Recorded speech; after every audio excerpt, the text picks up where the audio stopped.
Hello everybody and welcome back to Let's Play Phoenix Wright, Ace Attorney, Justice for All.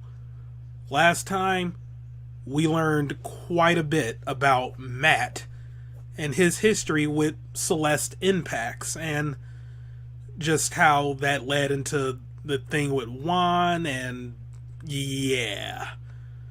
So things are heating up indeed, and we have to make the ultimate decision on if we're going to help someone who is essentially a killer get off scot-free. And here's hoping that today's recording will have significantly less issues than the previous one.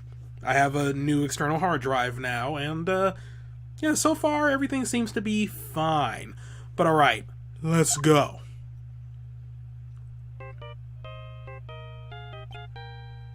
Also, because of my work schedule this week, due to me having a week off for the holidays, I'm recording this pretty late. 1 a.m. to be exact. So yeah, it's the return of the late night recordings, and probably not the best game to do that for, but here we are. Anyway, hello, this is Phoenix Wright. You don't look so well, dude. You're gonna prove me not guilty today, right?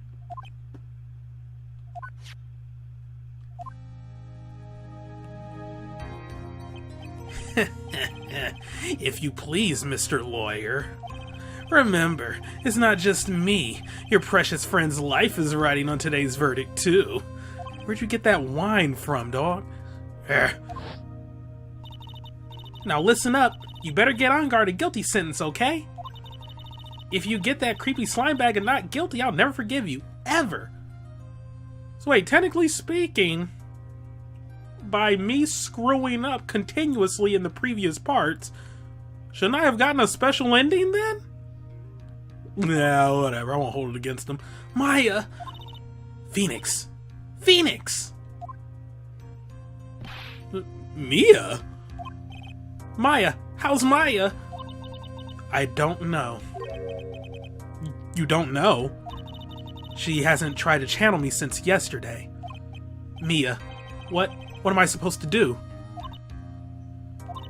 Well, like I said, for a lawyer, the worst of times are when you have to force your biggest smiles. But you can't give up. There's still some hope left. Stop it, please. There's nothing left. Not here. Not anywhere. Well, your phone's just lighting up today. It's like me with these scammers. Holy crap. Oh, but hey, 1 a.m. No scammers are going to interrupt now. Arg, is that accursed on guard again? Will you leave me alone? Look, don't call me anymore. I mean it. Hey, that's me with the scammers right there. Technically speaking, isn't Ungard like right there with you because, you know, he's your client? Oh. Aww. Poor Dick. Gumshoe. You're really mean, pal. Gumshoe. I'm really sorry. Where are you? Let me join the investigation team. We're chasing after the killer, pal. Then you have some sort of lead? Sorry, but right now we got 0 leads on the guy. But we're not going to give up. Gumshoe. Until the trial is over. Until the verdict is handed down. We're going to do everything we can and find the killer. If we can get Maya out, then you can get on guard the guilty verdict he deserves, pal. That's true. I could do that if they found Maya first. You got that. So you have to do whatever you can to make the trial last longer. Have to make the trial last longer. If you go at Mr. Edgeworth with everything you've got, you two can draw it out. Oh, now I get it. I believe in you, pal. You and Mr. Edgeworth can do it. So, believe in us. We're gonna give it all we've got. Just like you. Got it. Thanks, Gumshoe. Yeah! Hey, Phoenix. You understand now, don't you? You have something money will never be able to buy. Friendship. Shit just got anime as hell, yo. It's the strongest weapon in the world, and you have it in abundance. Okay, I mean, technically it's just, you know, a 17-year-old girl, or is she 18 now? I've kind of forgotten already. I can check, but I'm lazy, and, you know, her little niece and the spirit of your dead, like, boss and, an inept police officer, and, that's pretty much it. I mean, well, I guess, you know, Larry is still a friend. Will is pretty friendly towards him, yeah. You know, Edgeworth, he's a bit of a tsundere, but I guess you could consider him and Phoenix friends. Oh well. Yeah! Looks like we're coming to the end. I have to make the trial last as long as I can. Gumshoe will come through. I know it. Do I get to control Gumshoe? Because that would be amazing.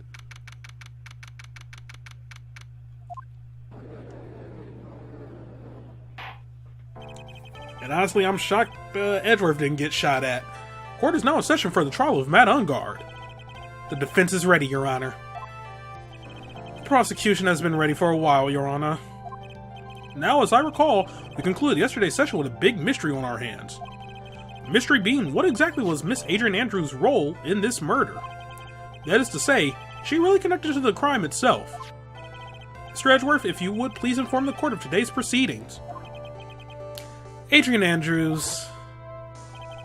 She forged evidence that threw suspicion onto Mr. Ungard, and then proceeded to escape the crime scene by wearing a nickel samurai costume. The guilt of these actions are those from which she cannot escape. You're saying that she is guilty after all? I'm not finished, Your Honor. Miss Andrews has nothing to do with committing the actual murder. I would like to direct the court's attention to this card. What is that? Looks like a shell. This is the calling card of a certain assassin. Assassin, you say? Yes, Juan Corda was killed by a professional assassin. And the person who hired the assassin, his client so to speak, is Matt Ungard. Well, he's just cutting right to the chase, huh? Alright then, what a surprising turn of events. I would think it's become commonplace by now, Your Honor. I know what's going on this time. So I know that everything Edgeworth has said is true. But we still have to hold out as long as we can. At least until Maya's safe and sound. I wonder how the trial will turn out today. Now then, please call your first witness, Mr. Edgeworth. The prosecution calls the defendant's mentor, Mr. Will Powers, to the stand. Mentor? Now then, witness, your name and occupation, please. Okay. I'm, Will Powers. I'm a poor, underpaid action star.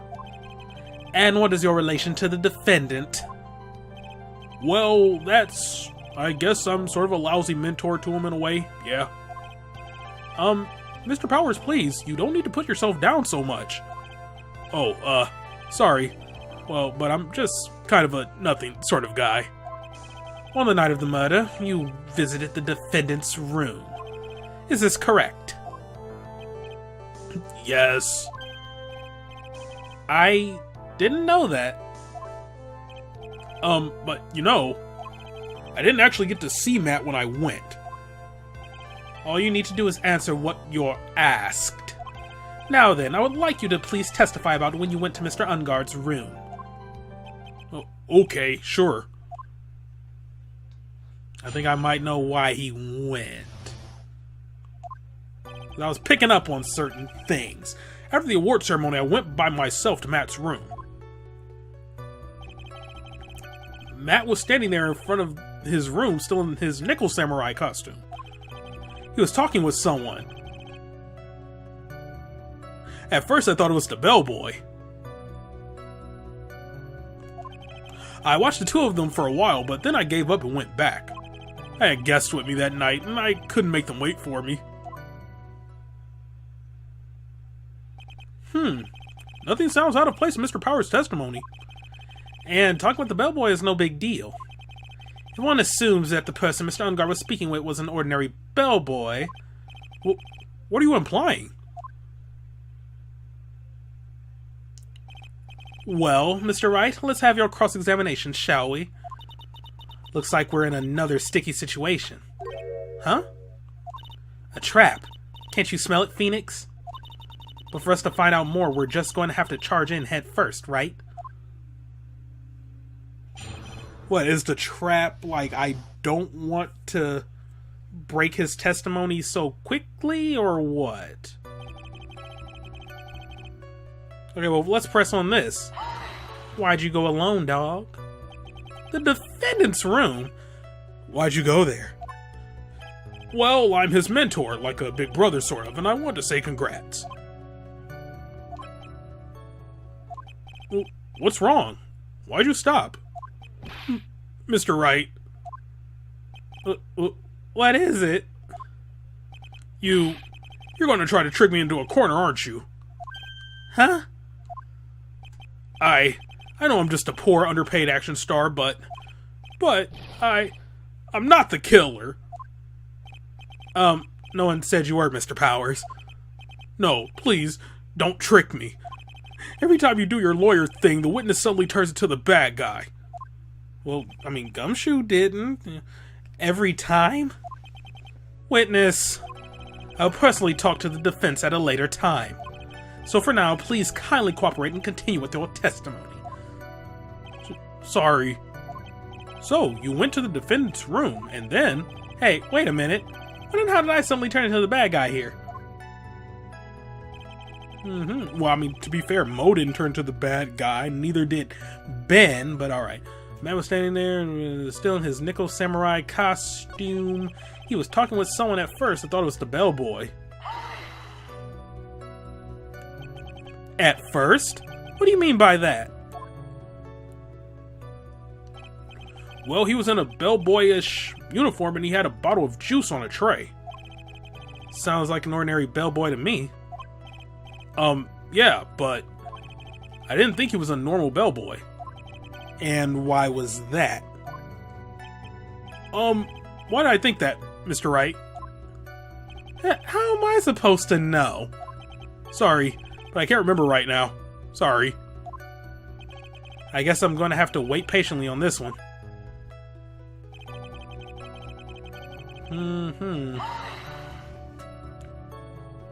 You saw the two of them, the bellboy and the defendant, together, correct? Yeah, the bellboy just wanted to say congrats. Now, while you were watching the two of them, did you notice anything strange? You know, I did feel something weird. I think it was because Matt, well, he gave the bellboy a tip. A tip? But that's a perfectly normal thing to do. So, how long did you watch the two of them? Not more than a minute or two, I think. Had guests with me and I couldn't make them wait for me. Okay, but I didn't press on this. Are you sure that was Matt Ungard? Yeah, I'm sure. He wasn't wearing the Nickel Samurai mask then. If that's the case, then he really can't be mistaken. And what was the defendant doing standing in front of his own room? And this. So, who are these guests you're talking about? You guys, of course. You and Maya and Little Pearl. I thought it would be really rude since I invited you guys if I disappeared on you. So I went back to my seat pretty soon after seeing Matt in the hallway. This is This is like squeezing water from a stone. It's probably pointless to press further. You remember this incident? Did Mr. Powers leave his seat that night? I don't remember that happening at all. Maya was making such a racket in her hyper state, I ended up focusing on her. I see. In any case, from his story, he probably wasn't gone for very long. What? Okay, by himself.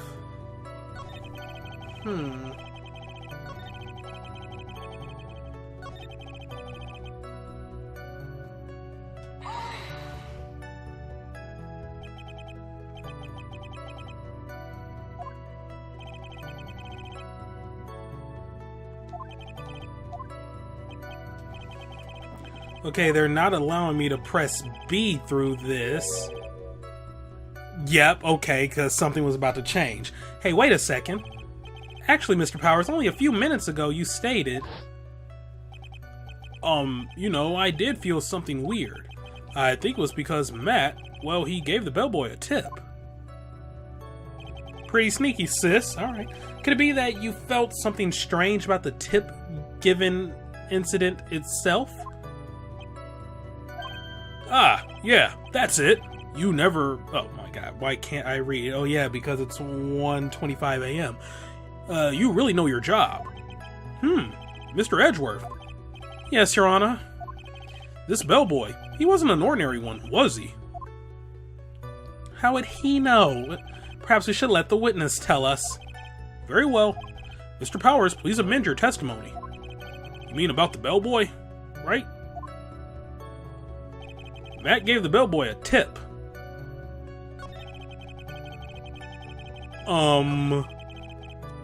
Care to elaborate?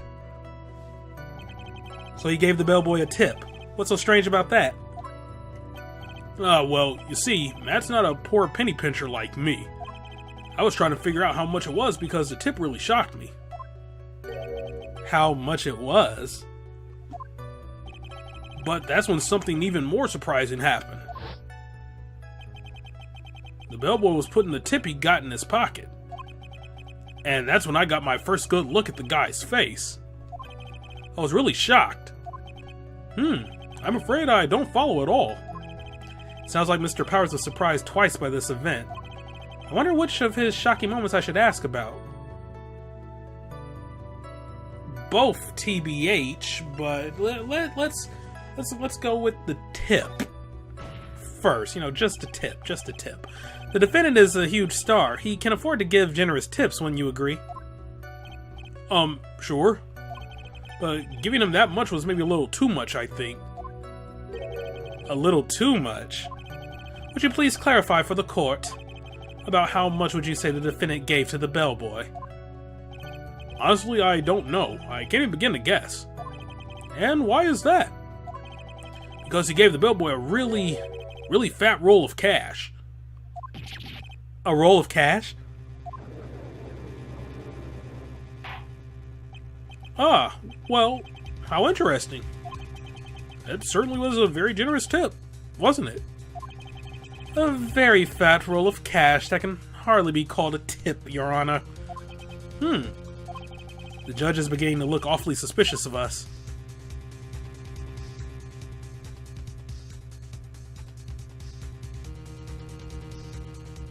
Raise an objection.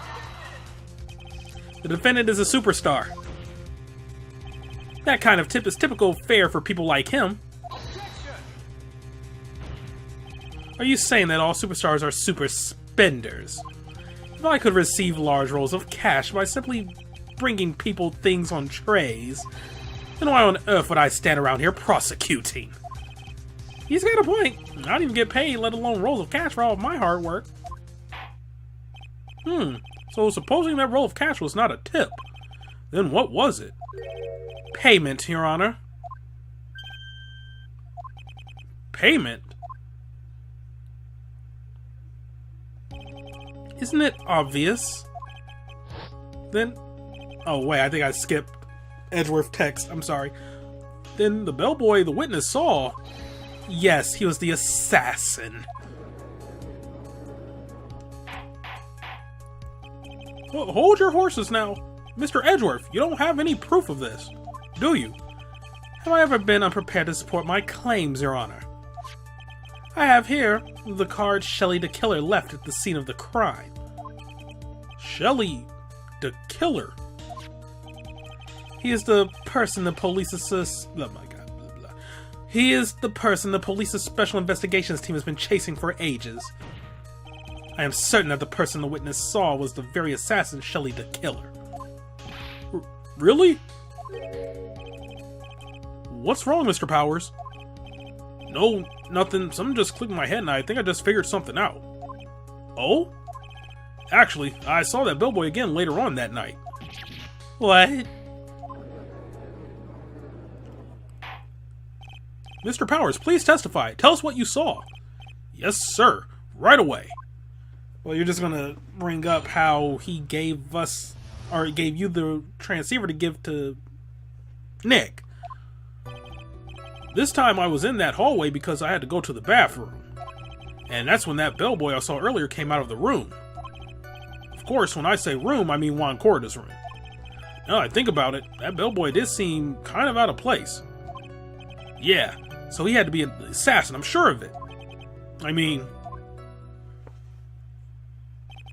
Thank you very much. That's all we need for now. Huh? But I'm not done. There's still more. Let us first establish that the bellboy was truly Mr. the Killer. Then we shall see. So the bellboy came out of the victim's room. And if that bellboy really was the assassin, then I think the answer is fairly obvious. That would be correct, Your Honor. Well, Mr. Wright, I believe it's your turn to entertain and make us laugh.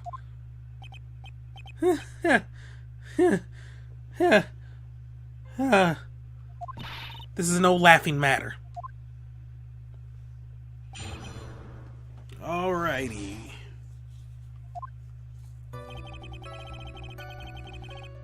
He's in the hallway because he had to go to the bathroom. That's when the bellboy came out of the room. First time I saw your room, I mean Juan Corda's room. The victim's room, huh? Yeah, the one with all the really pretty flowers and teddy bears. It was Juan's room, all right. Words cannot describe how screwed I am. Let's continue with the testimony, shall we?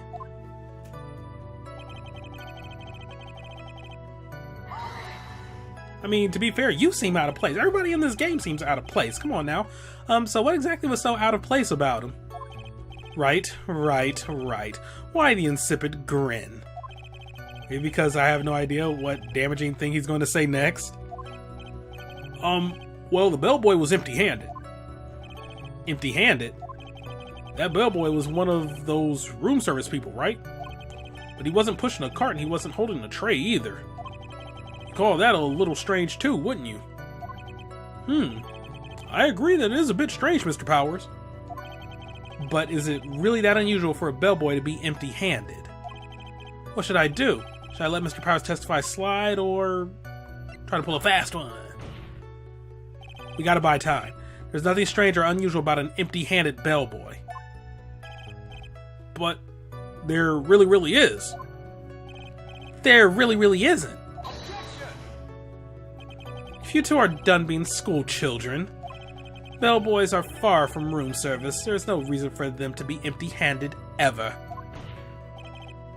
Your Honor, I ask that the witness's previous statement be supplanted with this new one.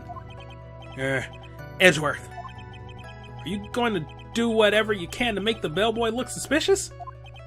I see. Very well, this court recognizes and grants the prosecution's request. Mr. Powers, if you could amend your testimony, please. Yes, sir.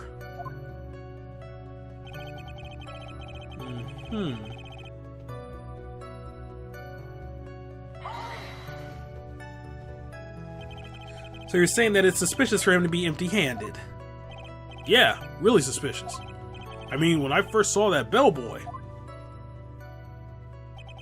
he was holding a tray in his hand, and there was a bottle of juice and a wine glass on it. Juice? What kind of juice was it? I'm pretty sure it was tomato juice. If we could come up with some sort of reason as to why he would come out empty-handed. Some sort of proof, then I think we can dodge the bullet on this one for now. Proof, huh? Sounds like another job for the court record. Yeah, I think I know what I want to present for that.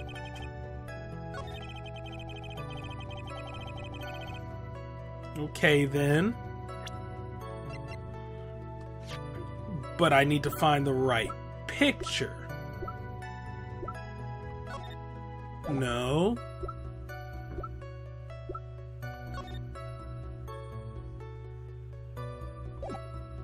There we go. Mr. Powers. Yes? You're easily influenced by other people's words, aren't you? Dang. As soon as you heard that the bellboy might have been the killer, you got caught up in believing it must be true. But, isn't he really suspicious? He's got all these evil... Oh my god. He's got all those stitches and... So? A baseball has stitches. Are you saying all baseballs are suspicious because they have stitches? What is happening? Well, there's also... I mean, what about him being empty-handed? I would like to ask the court to please take a look here. Yep, because the tray with the juice is like right there, front and center.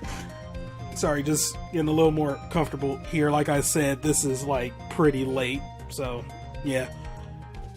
This is the crime scene. There is a wine glass sitting next to Mr. Corrida's body. The liquid inside this glass is tomato juice. And now, if you would look at what is on top of the table in the lower right corner, here, anyone can clearly see that it was a tray with a bottle of tomato juice on it. The bellboy had just brought this to Mr. Corrida's room. He left the tray in the room, which is why he was empty-handed when he left. But that would mean that the bellboy had seen and left a dead body in the room. But can you prove that Mr. Corrida was already dead at that time? Mr. Edgeworth? Yes? I blame you for leading me down this route. Oh, is Edgeworth going to get a penalty? That would be nice. I'm terribly sorry. What is with him? Why is he laughing? Witness, isn't there one more thing you would like to share with us? Is there? The bellboy was empty-handed, or should I say empty-handed. I recall you had something interesting to say about his hands. Oh yeah, I almost forgot. Huh? That bellboy, he was wearing gloves. Gloves? Yeah, pitch black, leather ones. All the other bellboys don't wear gloves like that, right? Black leather gloves. Why didn't you mention them earlier? Sorry, it slipped my mind. Arg. Boy, does this make the bellboy look really suspicious. Alright, gotta choose. I can't get lax here. So what if he had glasses? A lot of bellboys wear glasses. Let's try that again. So what if he had gloves? A lot of bellboys wear gloves. Come on, Mr. Wright. That bellboy was wearing black leather ones. So, a football is made of leather. Are you saying all footballs are suspicious because they are made of leather? Why is this working? But that man, he received a large roll of cash from the defendant. And then he was seen leaving the crime scene wearing black leather gloves. I don't think that even someone just like my... Oh my god. Okay. Self. You can do this. You stayed up to 3:30 before you... This is nothing. I don't think that even someone like myself can believe he was just another bellboy. Erg. It seems that we have finally come to an understanding. Now then, witness, please continue with the rest of your testimony. The rest? Oh yes, please tell us more. Okay.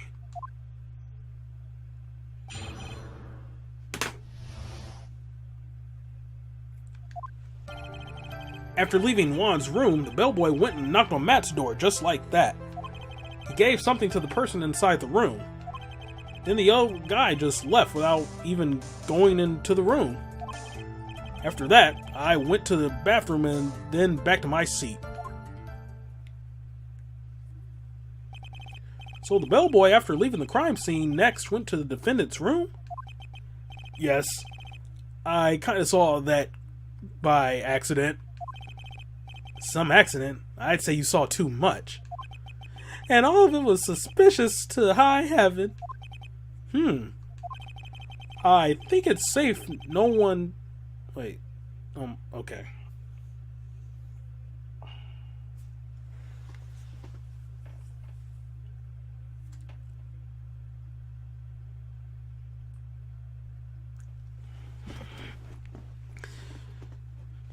This was a bad idea, but I'm determined to see it through. I know it's safe to say that we can no longer consider this bellboy to be normal.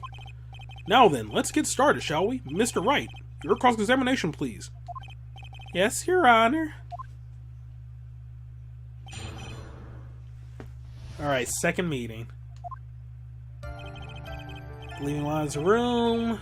The bellboy went and knocked on Matt's door. He gave something to the person inside the room. I said hold it. Okay. That's better. I love how he's just blatantly trying to just pad the time. What kind of statement is that? Please elaborate and give us a few more details. Oh, okay. I should probably ask him only one question at a time.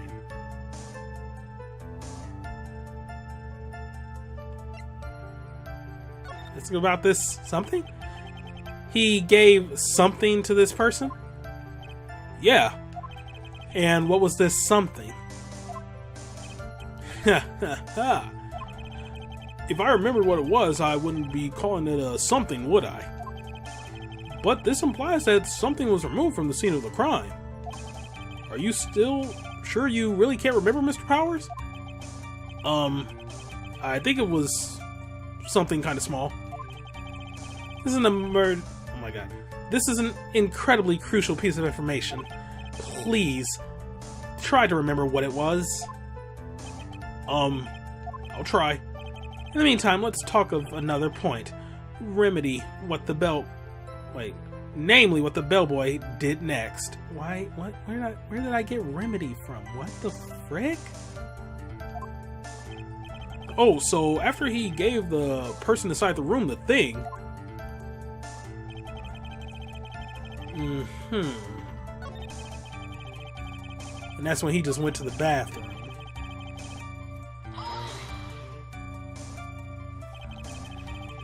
Where did this bellboy go after he left Mr. Ungard's room? He opened the door to Viola Hall. Went in there and... who knows after that, right? I do. So I guess I'm gonna have to let this one play all the way through.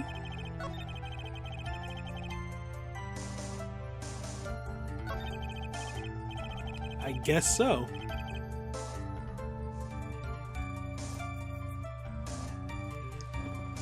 Alright, dozed off there. This is a bad decision the more and more I think about it. Where did this bellboy go after he left Mr. Ungard's room? He opened the door to Viola Hall. Went in there and who knows after that, right? I do. Ooh.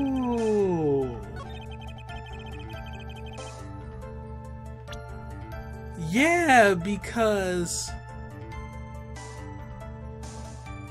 this... No, but... well, okay, fine. I thought that would be what we catch him on.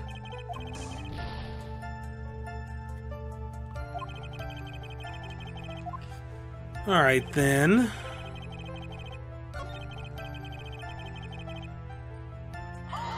Might as well press on this. Did you see anything strange, suspicious, or just out of the ordinary at that time? Oh yeah, I saw that one thing. What? He saw something else? There was this jittery alien with a ray gun. He was watching Juan's door like some sort of stalker.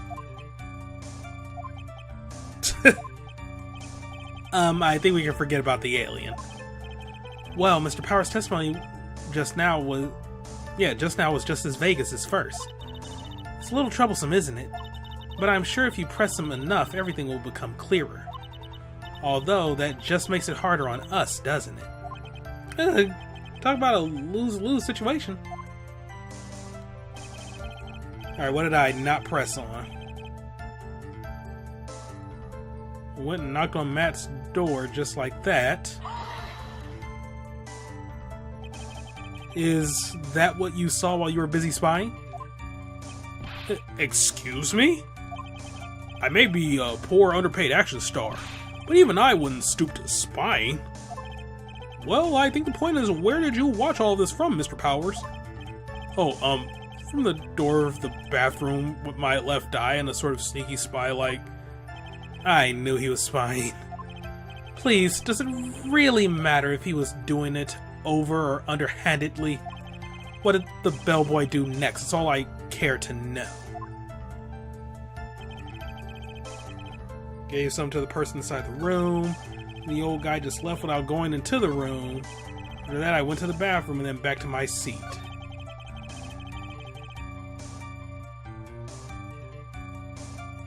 I pressed on these, though. And this isn't going to give me new information.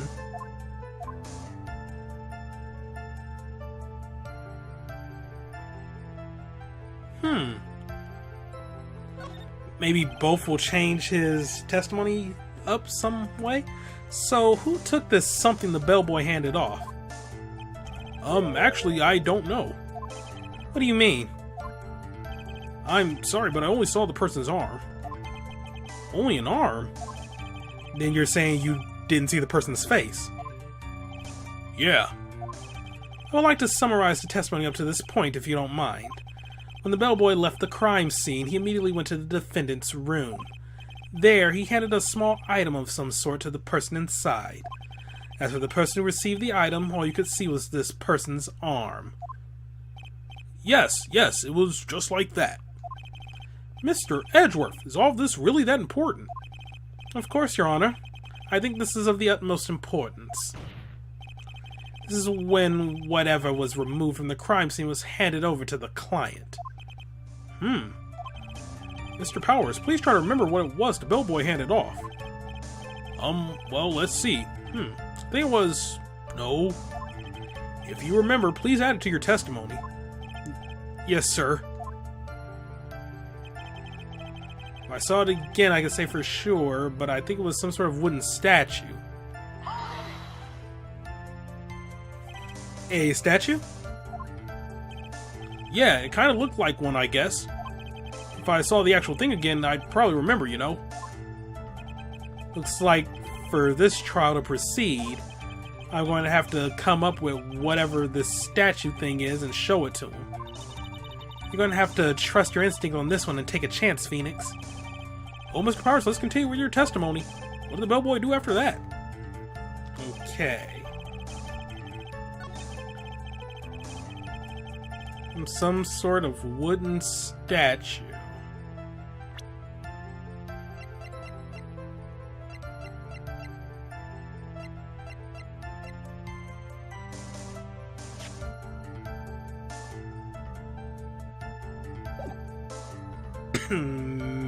Maybe?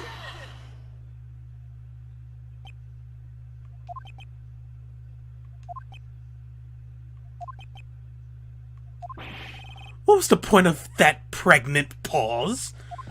Where did that objection come from? Well, speak up. It was me, Your Honor. What is it, Phoenix? I have a feeling that something bad is going to happen once I show this. Mr. Wright, if you have something to say, please spit it out. Yes, Your Honor. Okay, Phoenix, deep breath. Mr. Powers, The something you saw. Was it this item? Oh, hey! That's it! That's the something! Wow, Mr. Wright, you really figured it out. I recall we found this at Matt Ungard's mansion. At the defendant's house? What does this mean? It's simple, Your Honor. Shelley the Killer assassinated Juan Corda in his room. And then he stole this wooden bear from the scene of the crime. Then, the bear being found at Mr. Ungard's mansion would mean... It goes without saying, Your Honor. Mr. Matt Ungard is the killer's client. Order! Order! Order! I said order! Mr. Wright, this is a most unfortunate turn of events for you. Yeah. Sorry, Mia. No, it's alright. Your judgment was sound. Actually, I figured the bear would come up. If not now, then it would have later on. Even if you hadn't shown it to the court, I'm sure your friend Edgeworth would have. Almost forgot that he knew about it too.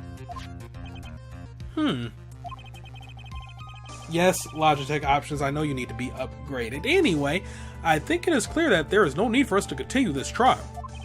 I can't let this happen. I have to do something. There has to be something we've overlooked. Your Honor, a minute, please. Yes, Mr. Wright? There are still a few points left that we have not fully explored. What are you trying to pull? Oh, well, we can't have that. Alright, Mr. Wright, what questionable point would you like to explore further?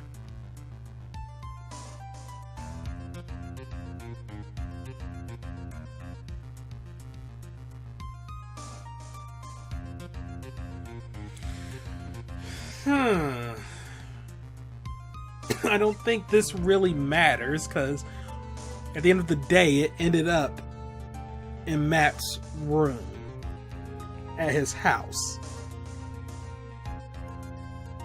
So, I mean, if it was handed off to Adrian, she's his manager. If it was handed off to Matt, it makes sense. But this bear... I think it's fairly obvious that the bear itself is very questionable.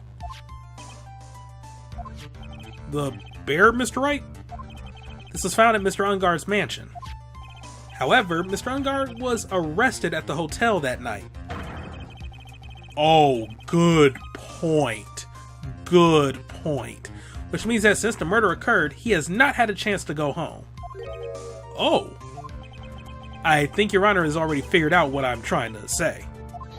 It is not possible that it was Mr. Ungard who took this bear to his mansion. That was a really good point, actually. Well, why, that's very true. We didn't consider that point, Mr. Wright. There was no way, time-wise, for the defendant to have taken this bear home. Phew. Disaster averted. Oh, no. You haven't gotten the best of me yet, Mr. Wright.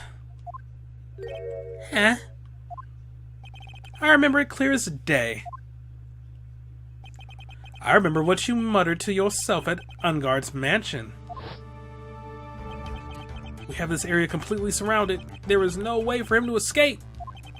I can't believe it. That butler, all this time, he was the killer. Well, dang. The killer and Ungard were working together, so to speak. And the killer was hiding at Ungard Mansion as its butler.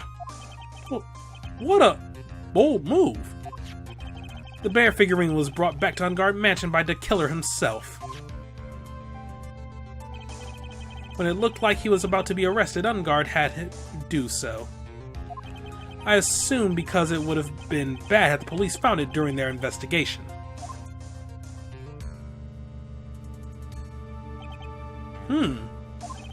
Well, Mr. Wright, you've been quiet for a while now. This is too much. Is there anything I can attack at all? Have to try. Have to find something else. What will you do now, Mr. Wright? Do you plan to... I plan to expose a clearly shaky place in Mr. Power's testimony. What? There is still another one? There is indeed, Your Honor, and it's quite a questionable point. What are you trying to pull? Oh, well, we can't have that. Alright, Mr. Wright, what questionable point would you like to explore further?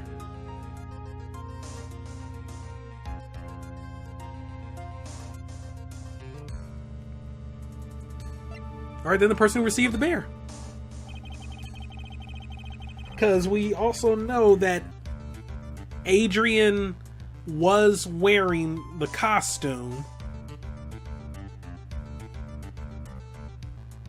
So maybe, just maybe, the killer didn't know who he was passing the bear off to. Could be. There's one thing in Mr. Power's testimony that was very unclear, and that is the identity of the person who received the bear. Okay, something to the person inside the room. I'm sorry, but I only saw the person's arm. As long as we don't know who it was that took the bear, we can't be sure of... Okay, random outburst.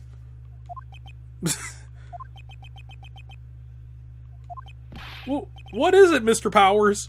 If you're going to scream like that, then at least give us a good reason why. Oh yeah, sorry. Actually, so, I remembered. I remembered who took the bear. What? Really? I mean, I only saw his arm. But, the arm... It was Nickel Samurai's arm, I swear it. You've got to be kidding. Are you sure of that, Mr. Powers? Yeah, I'm sure it was the Nickel Samurai.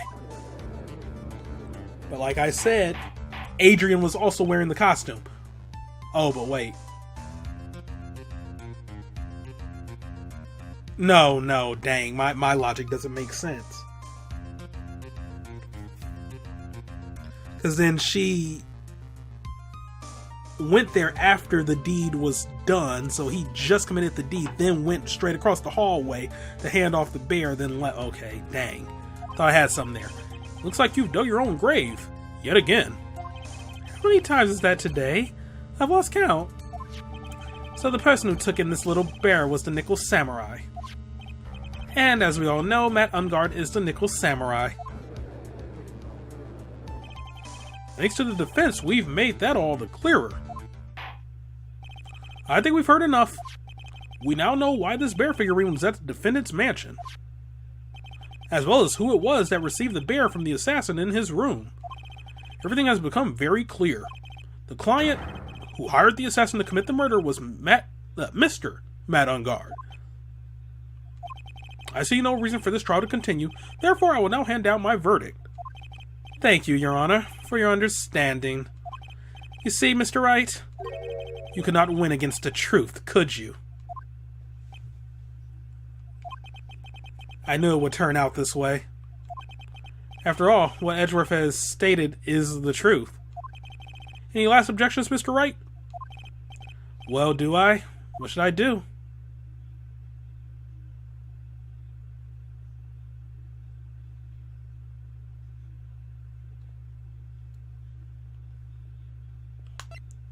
Raise an objection. I will now announce my... There's only one way for me to drag this trial out. The only thing I have left is this one dirty trick. Your Honor, right now we have these two reasons to believe my client is a client of the assassin. Reason number one, he accepted the bear figurine from the assassin. Reason number two, that very same figurine was found at Ungard Mansion. However, it's possible this is all the work of a certain other person. What are you saying? What I am saying is, it's possible a different person is the killer's real client. Ooh. I know where this is going, and holy crap, this is real messed up. Oh my god. He is going... Oh, he's gonna go all in. He is gonna go all in. Welcome to the dark side, Nick. I know exactly what he's going to do. The real client? Because it was a possibility I floated too. But only he knows it's not the case. He's just gonna go all in on it. Yes, Tisk, tisk. Is that all you have? Now then, Mr. Wright, let's hear your theory. Who do you say is the real client of the killer, and therefore the real murderer?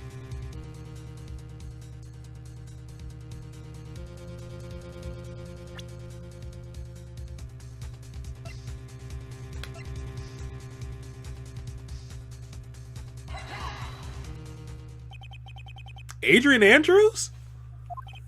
Yes. We already know that she tried to frame Matt Ungard for the crime by wearing a spare nickel samurai costume. Ah. Then the nickel samurai's arm that I saw? That could have very well been Miss Andrews. But the times? What about Mr. Ungard? If you would please recall yesterday's testimony. The defendant was taking a nap during the break period. That's right. Then, finding this figure at Mr. Ungard's mansion, it was a well-laid trap set by Miss Andrews.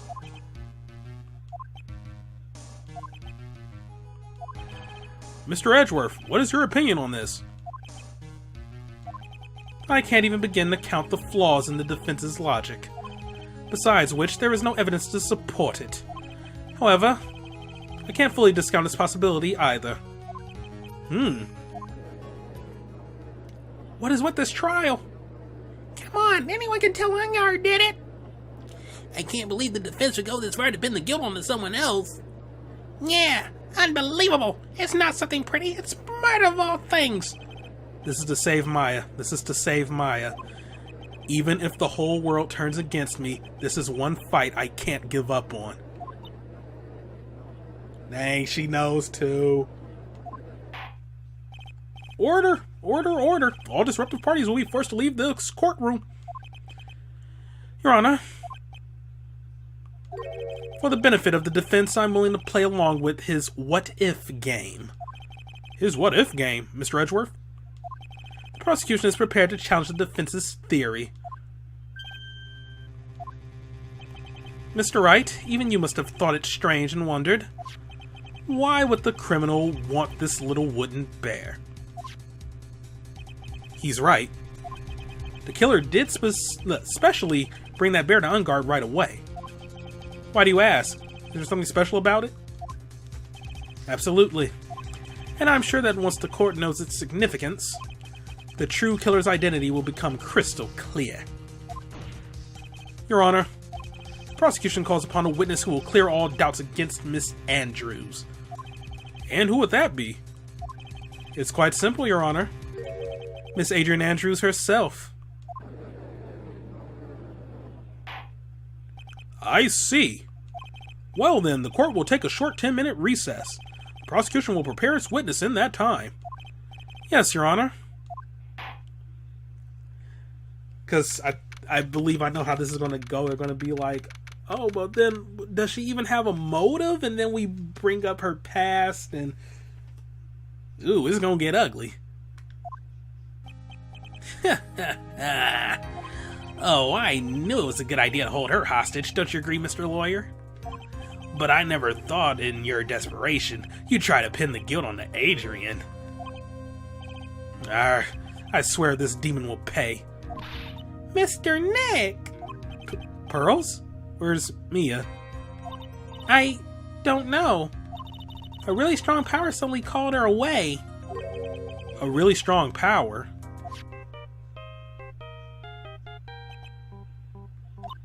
Oh, Mr. Nick, your phone is... It's from Gumshoe. How's it going? Oh, no, wait, yeah, this Gumshoe. How's it going? Banging in there, pal. Yeah, sort of. We just barely found something to latch on to. Phew, that's good, pal. And what about you? Anything yet? Have you figured out where the killer and Maya are? We still don't have any leads, but... What? We don't have any more time. If we had just one, even a single clue would be really helpful. I was only able to come this far because I kept thinking to myself, I've got to keep the trial going until Maya's been rescued. But have I just run out of luck this time? Is all our hope for naught? A tent? This ain't Final Fantasy. What y'all talking about a tent for? Huh? A tent? I could see a circus tent. Oh, shit. Okay. Mia? Looks like Maya was unconscious until just a few minutes ago. As soon as she woke up, she called for me. So it was Maya that called you away. She's locked in a dusty little room right now. But I could see a circus tent outside the window about 300 feet away. Gumshoe, is there a circus in town right now? There's only one, pal. A very big circus. Maya is somewhere within a 300 feet radius of the main tent.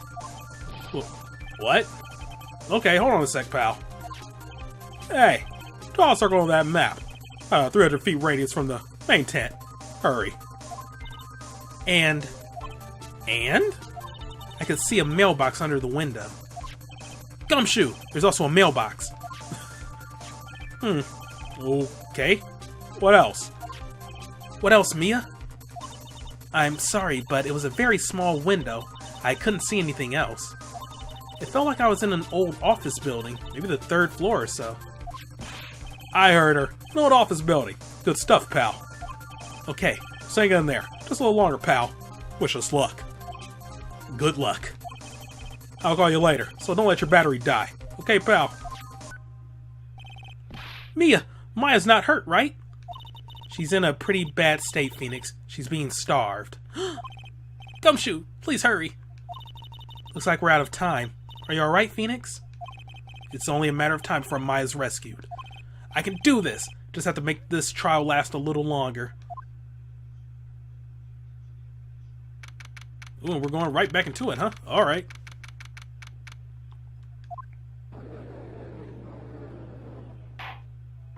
Court will now reconvene. The killer, the man who murdered the victim, handed this to his client. From this, one obvious question arises: why this particular item? I believe the answer to that question will provide us with the name of the real criminal. Now then, prosecution calls the defendant's manager, Adrian Andrews, to the stand. Currently, the witness is accused of tampering and obstruction of justice. However, you have been called to the witness stand today to ascertain who exactly is guilty of murder. I understand. Very good. Now, have you ever seen this bear before, Miss Andrews? Of course I have. You have seen it before? That's right. It's only natural that the witness has. Miss Andrews, could you please enlighten the court to this bear's secrets? Alright. Why does she...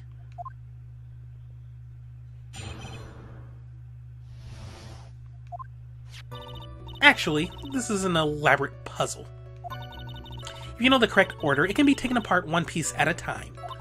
At its center is a small cavity with just enough room to store a small item. Because of its complexity, if you don't know the order, you can't open the bear. You really can't tell that it's a small jewelry box just by looking at it. So, this figurine, it's a container of sorts, is it? Yes, looks can be deceiving when you agree. Ooh, you have no idea. Yes, this is superb craftsmanship. Oh, yes, I nearly forgot. You may begin your cross-examination, Mr. Wright. Looks like there really was something to that bear after all. The bear figurine. Elaborate puzzle. How do you know? A puzzle? That's right. But it looks like an ordinary figurine. True enough, to people who don't know, I'm sure they would never guess that this was a puzzle. So what kind of puzzle is this exactly?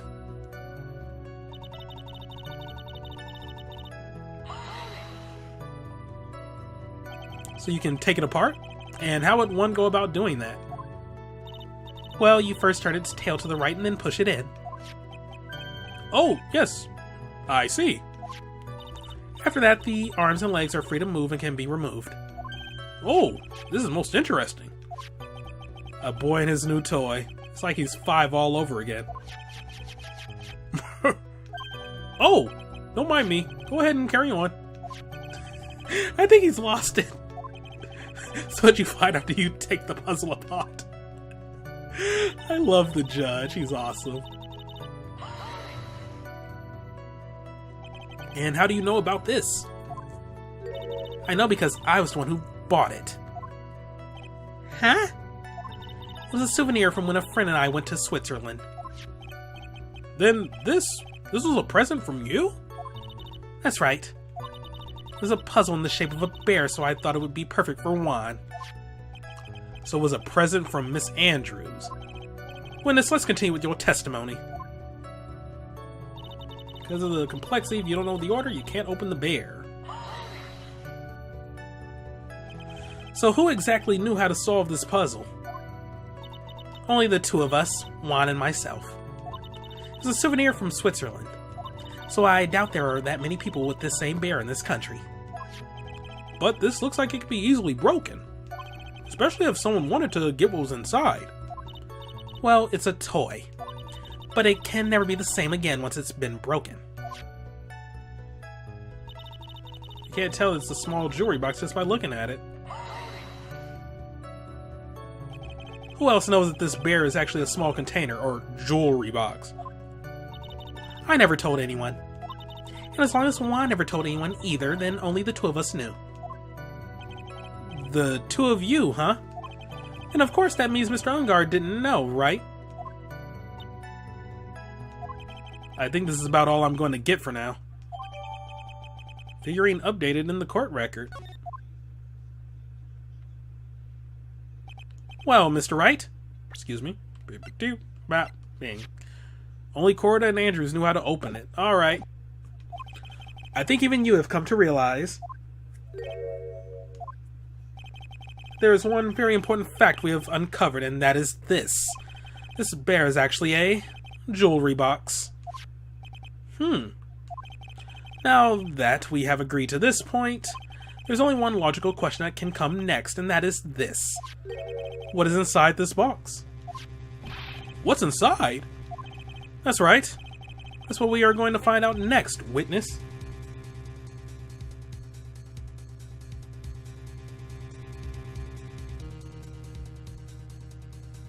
Okay, unexpected Discord notification at 2:22 a.m.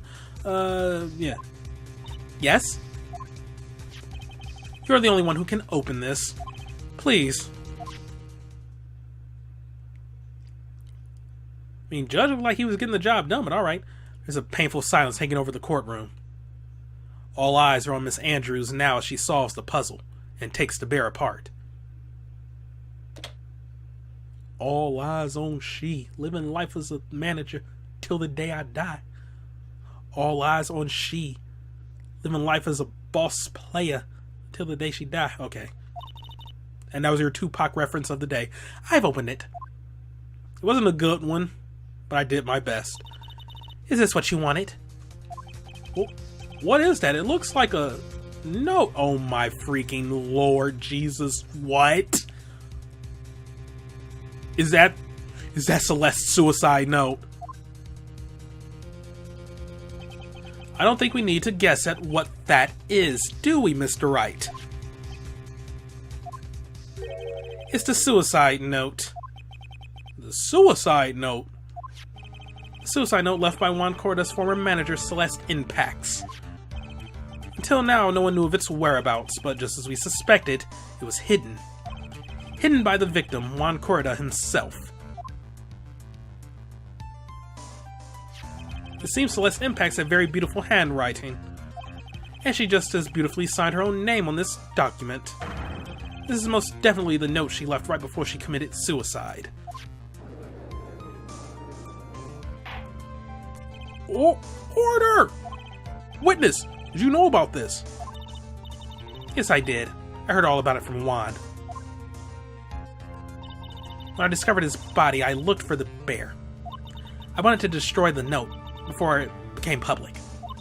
But I couldn't find it anywhere, because it had already been taken by the killer.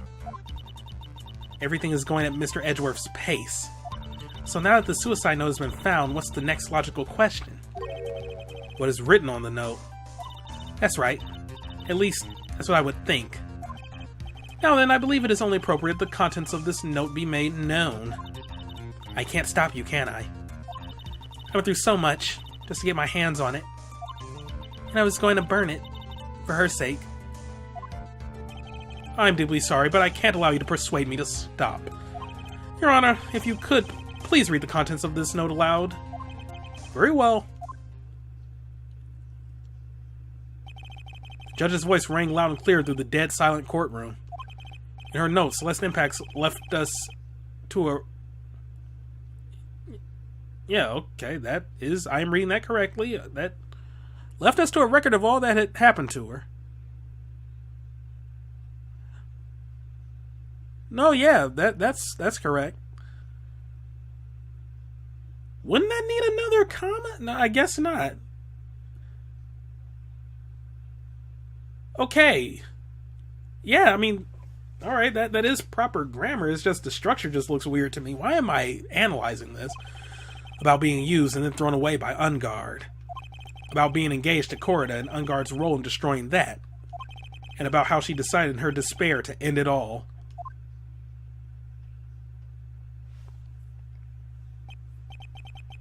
And that's all Miss Impacts had to say. There's one thing I would like to say here. The prosecution has no interest in slandering Mr. Ungard. Then, what? Our intention, Your Honor, is to establish a motive for murder. Isn't that correct, witness? Yes. On the night of the murder, Juan was going to make the contents of the note public. After the post-ceremony show, he was going to hold a press conference. My word! Matt Ungard values above all else is refreshing like a spring breeze image, which is why he had to stop this note from being made public. At any cost. Dang, yo, dang! It's Ungard's fault that woman killed herself! And this time he even went so far as to kill someone to stop him from revealing that. How terrible! What a selfish person! I guess there are slimeball lawyers out there who will defend those creeps too. There's no margin for doubt here. Mr. the Killer's client's goal was to obtain this suicide note. And the only person who needed this note that badly is the defendant. Let's not forget that the bear with the note inside was found at the defendant's house.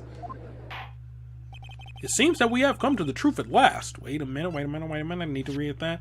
Found inside the figurine that tells of Ungard's horrible misdeeds. The defendant's motives were entirely selfish. He deserves no sympathy from anyone. You get no sympathy from me! How am I supposed to escape from this one? Why the hesitation, Phoenix? Gumshoe hasn't called yet, so you know what you must do. I know, I have to carry on and buy him some more time. Okay, there are two deadly pieces of evidence. Figurine and the suicide note. Maybe somehow I can find a way out of this situation through one of those. The gavel is already in the judge's hand, Phoenix. Hurry. Suicide note or the figurine? Which one of these should I pursue?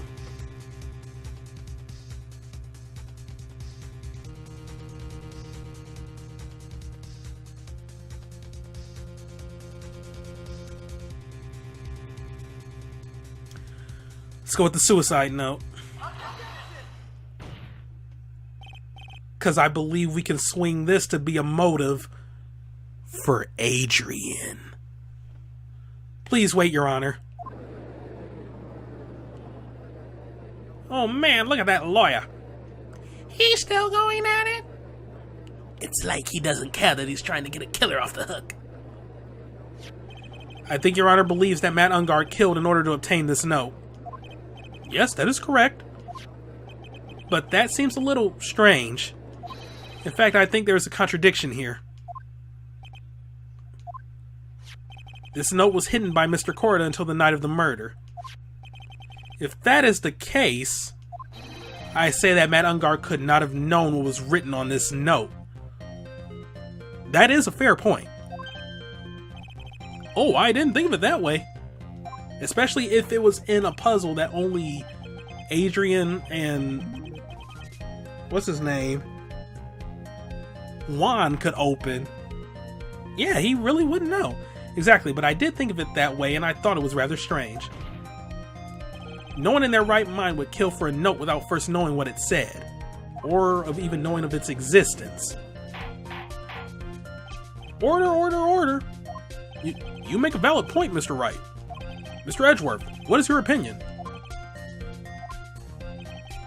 It was just a flash, but I think I did rather well on this one.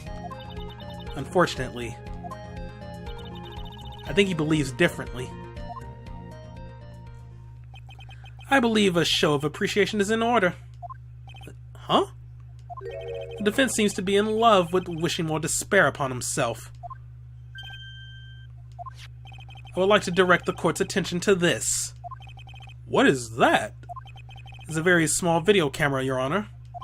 This type of camera is commonly used as a means of spying. Spying? What the? I thought that spy camera was in my possession. Men on guard and the victim both thought of the other as their biggest rival. Even went so far as to use this type of item to find each other's weaknesses. And? The victim, Juan Corda, was being spied on. His personal life was being watched by none other than Matt Ungard. Order! Order! Ahem. Mr. Wright. Yes, Your Honor. You... Don't tell me you knew about your client's spying activities. Well, sort of. Sort of is not an acceptable answer, Mr. Wright. I see you are confused, Mr. Wright. You're probably thinking, but I have the camera that was in the stuffed bear's eye. But this camera that I have is not the same one. Last night I searched the victim's house on a hunch, using this Gumshoe's bug sweeper. By the way, Mr. Wright, the defendant's fingerprints were found on this camera. Matt Ungard's fingerprints were on there. Well, Phoenix, looks like those cameras were hidden all over the place, huh? What am I supposed to say to that evidence? I think this is the end. It's fairly obvious that Mr. Ungard learned of the suicide note through this. He was watching the victim all along. But wait, what about the rules of evidence that we have from the first game? Oh, but wait, that was part of a chapter that was created after this one was, like, all said and done. Crap. Never mind then. He was watching the victim all along. He got me good this time. I don't have anything to counter that. Hey, that was that lawyer thinking. Mommy, is that man the Bat Killer guy? Shush, stop. Don't look at him. The way he's sweating is just so nasty. Phoenix. Yes, Chief? Have you figured out what you're going to do next yet? What am I going to do next? Is running away like a frightened child work? I know it seems like Mr. Edgeworth is very close to putting the lid on this case. But in his eagerness to prove his point, he forgot one very important thing. Well, what is it, Mia? There's a piece of evidence that he really should investigate. Something he should investigate. I really hate to see the good prosecutor get scolded for not remembering to look into the item when he had the chance. Why are you speaking in riddles all of a sudden? Alright, I think this time we finally understand everything. Well, Mr. Wright, you don't have any further objections, do you? What is this piece of evidence that Mia is talking about? That he should have looked into when he had the chance. I don't know. Can I figure out what it is that still needs to be looked at, or should I let it go? We need to present evidence. I have an objection, Your Honor. That was about the weakest objection I've ever heard, Mr. Wright. But this is about to be the clutchest safety save I'm ever going to do, Mr. Edgeworth.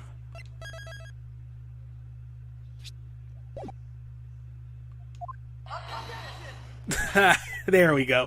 Your Honor, the defense has no intentions of letting this go so easily. You are beginning to sound desperate. That's just your imagination, Your Honor. Mr. Edgeworth, this is not like you at all. In your eagerness to prove your point, you've forgotten one very important thing. Hey, isn't that what I just said? So you're telling me that I forgot something?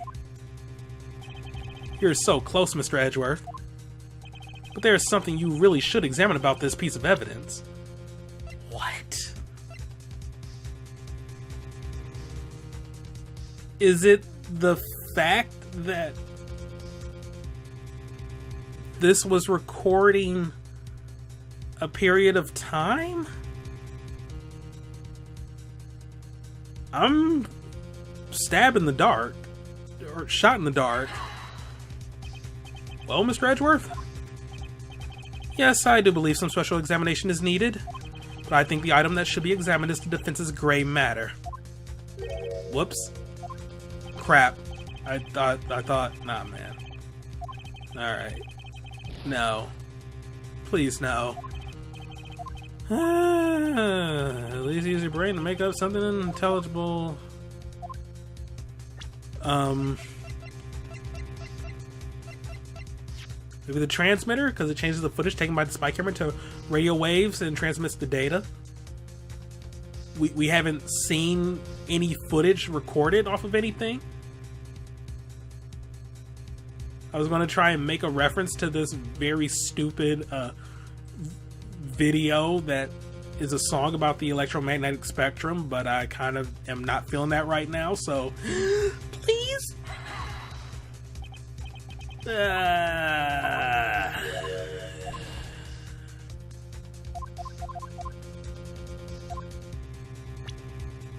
All right. So I don't know. I do not know.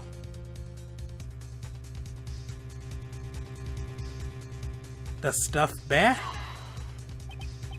No, it was not the stuffed bear. Well, at least I did a safety save, so I don't have to go through an hour and a half of this again. Huh.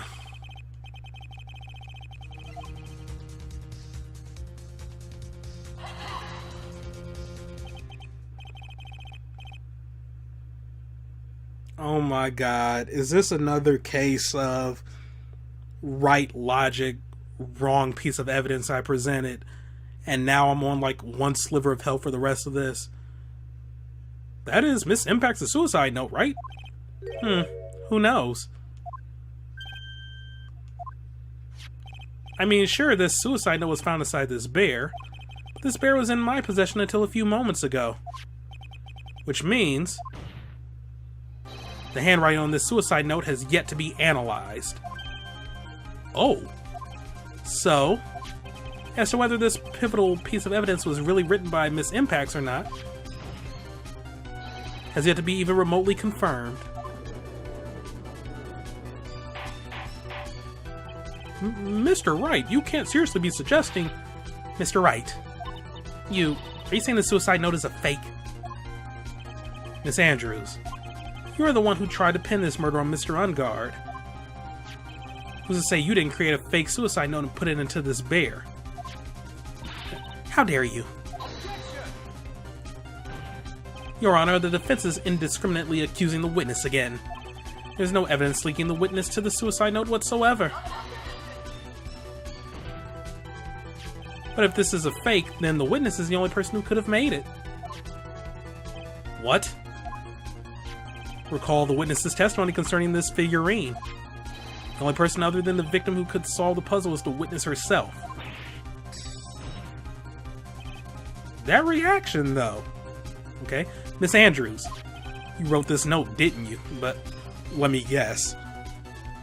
Edgeworth is going to bring up the evidence of the picture.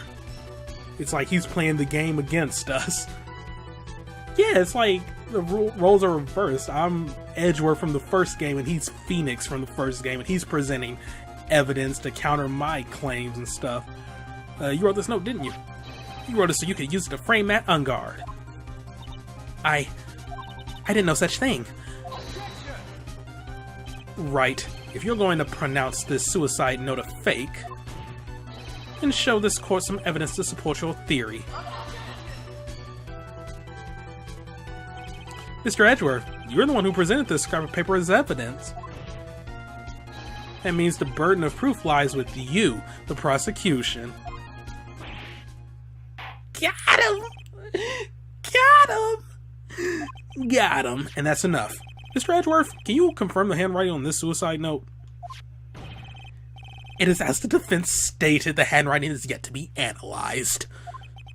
If that's the case, it seems that yet again we have reached a point where a verdict is impossible. That's impossible! This isn't good, Phoenix. The judge is going to carry this trial over one more day. I don't think Maya will physically be able to make it another day.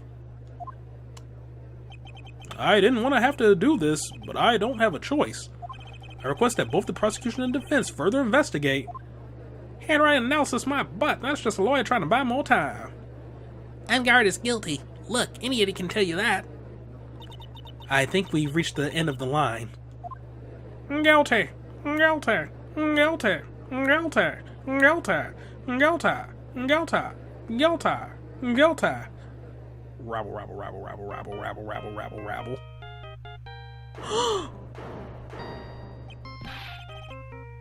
Yo! Oh, and I know what's gonna happen now. Because then Phoenix is probably gonna be like, alright, yeah, enough of this bullshit. She wrote the note, here's how we know, and then he's gonna pull out the picture. What is that sound? It's Gumshoe. Hello? Gumshoe.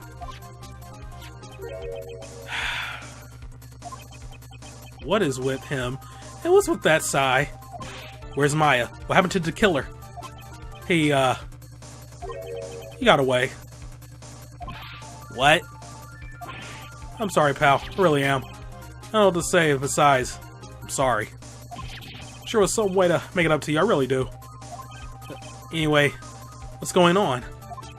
Found his hideout, pal. But 2 of them were already gone. This is terrible. I'm gonna keep looking for them, pal. Don't you worry. Just need a little more time. But don't tell me we don't. I don't have any more. Guilty.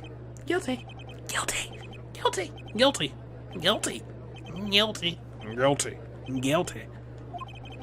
Do you hear that? They're calling for his head. Mr. Wright, I can't. First come this far and... Oh. What is it? We talking to Mr. Edgeworth. I can't do that.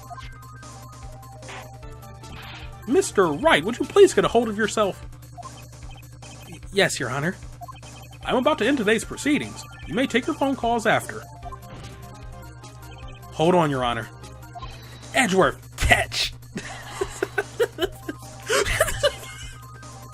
He had a custom animation. Mr. Edgeworth. Please, gotta buy us some more time. Court is in session. Dang. I'm sorry, Your Honor. You were saying? Mr. Wright, this is a court of law. I'm sorry, Your Honor, but I am reluctant to do this. However, it appears that I have no choice but to suspend proceedings until tomorrow. This time I really can't do anything. Court is now adjourned for the day. Is Edgeworth going to object? Is Edgeworth going to object? I knew it!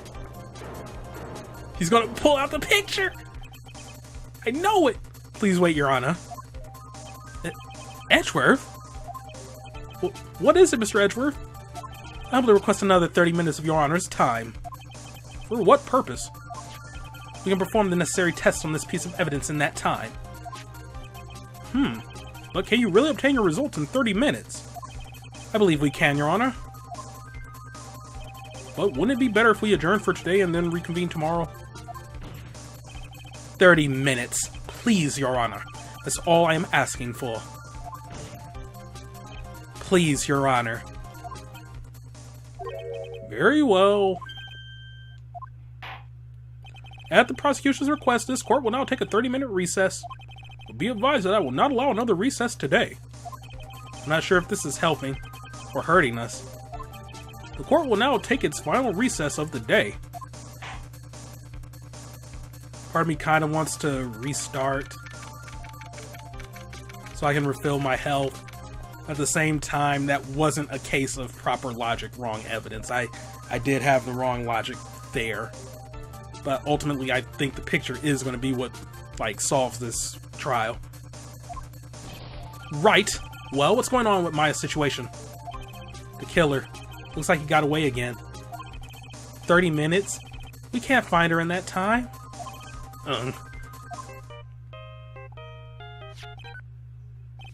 Report! Is that Mr. Edgeworth? We don't have time. Just spit it out. Right. Looks like we just missed them, sir. But the killer left a few things behind by accident in his rush to get away. A few things? Don't use any of them as evidence. Oh, I thought you'd ask, pal. I've got the things he left with me right now, and I'm on my way over. Really? That's odd. Any items like that are usually sent to the crime lab first. We don't have time to wait for those guys, sir. When those guys weren't looking, I swiped the stuff and ran. What? Well, I'm not a detective anymore, so I had to. I'm really sorry, sir, but I gotta put the law on hold for now. Sounds bad. Hope he doesn't get in too much trouble over this. My hunk-junk car. I'd say I'll be there in about 20 minutes, sir. Don't worry. I'll be there. Wait for me. Alright, let's get here in one piece. I'm on a mission, and no one can stop me now, sir. No one. I'm pulling out all the stops and running every red light. Don't do that. Don't. Items left behind by the murderer, huh?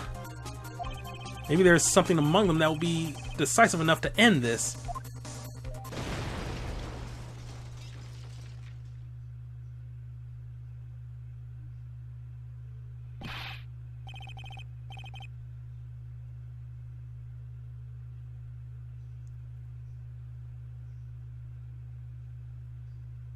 Oh my god, did he get shot? What? Hey, what's wrong? Detective Gumshoe, answer me. No one can stop.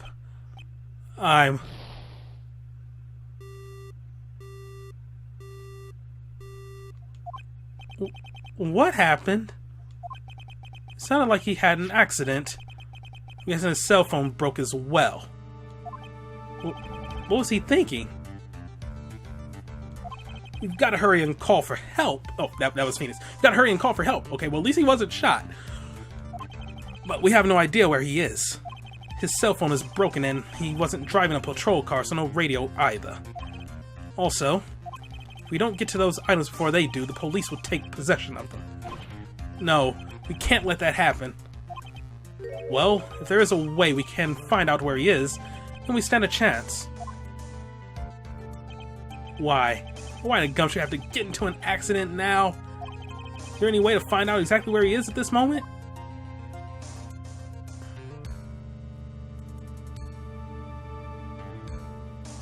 There is a way. That's right, there is a way. What? How? I'm sure we can find out where Detective Gumshoe is through this.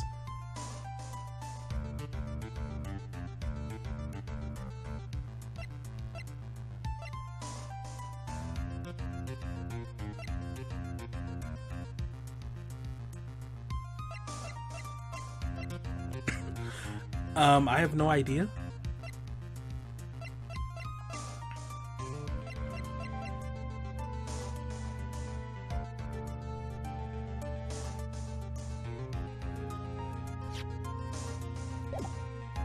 Would it be the radio transceiver?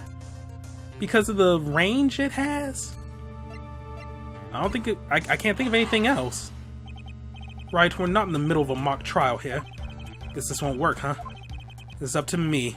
Alright, I will think of something on my end. Crap. I'm sorry. I'm trying my best here.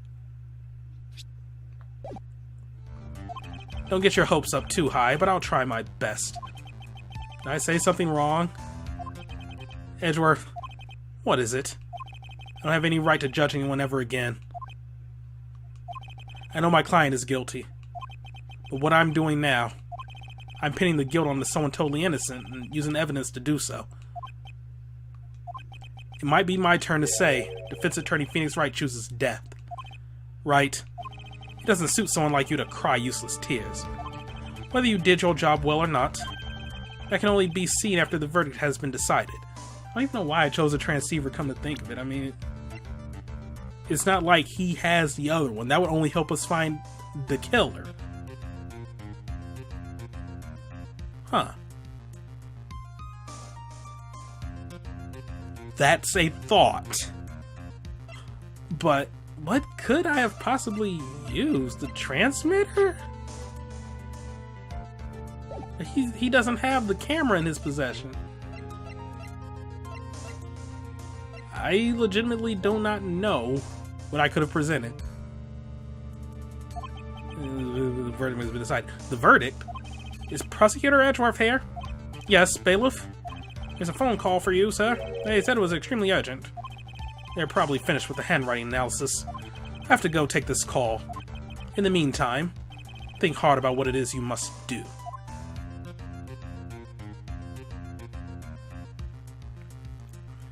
And I shall do the same because I only have a sliver of health left. Anyway, it's 3 a.m. Oh boy, 3 a.m. Time for a Krabby Patty. And I am about to go to sleep. So next time, we'll probably finish off this chapter. And I'm going to have to be super careful. Because anything will probably get me a game over. But I wouldn't be shocked even if I had full health. They would have been like, okay, this is all or nothing. Everything is like one shot. So, we'll see. Thank you all for watching. Have a great day, and see you next time for some more Let's Play Phoenix Wright Ace Attorney Justice for All. And hopefully, we can get to Gumshoe in time. Goodbye.